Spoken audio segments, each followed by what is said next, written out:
Belgistan, failed states, even hotbed of terror. Criticism of France's neighbour in the wake of the Paris terror attacks has been fierce. And while the Belgian government defends its police and intelligence services, the fact those attacks were planned in the district of Molenbeek has been damaging, not least to those who live in the district itself. Well, they say their neighbourhood has been tarnished, hijacked even, by the jihadists, and they want to take their neighbourhood back. This report from our team in Brussels. This is Comte de Flandre, the main tube station in Molenbeek. These people have gathered for an alternative guided tour of the district that became known after the Paris attacks.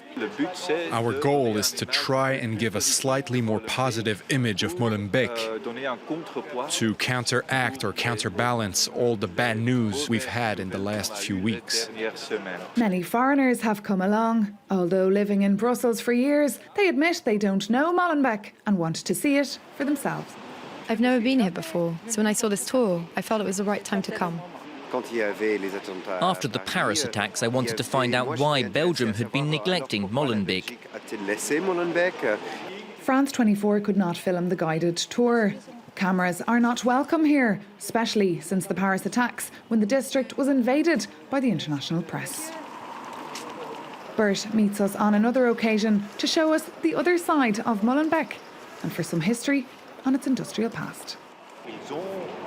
When Molenbeek built its town hall here, it was a way for the city to send a message to nearby Brussels and to say, look, we are here.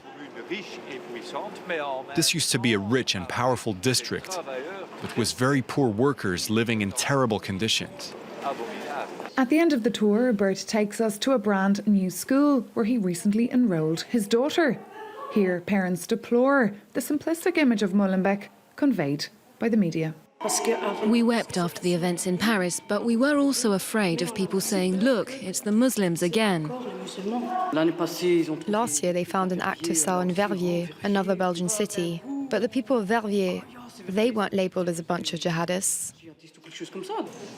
To improve the image of Molenbeek, authorities created the phrase, "We are proud to be from Molenbeek" for all their events.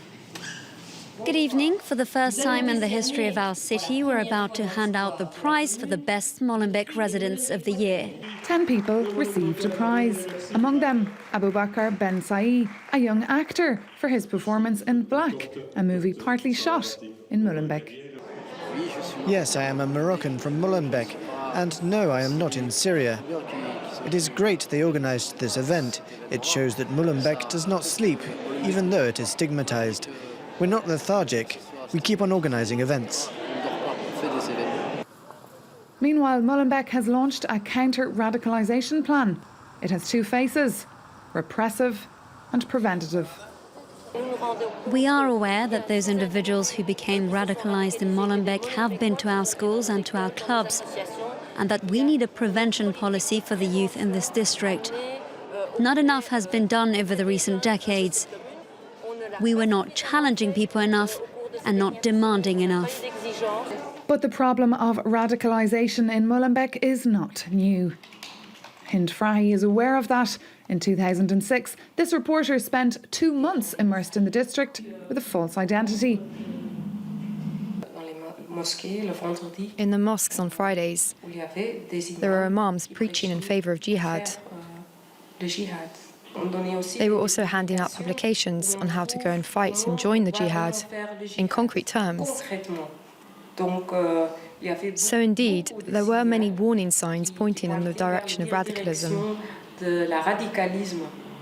And it wasn't really hidden. The authorities knew. Recently, Belgium's Interior Minister promised to clean up Molenbeek, words that shocked but did not refer to the years of negligence by authorities.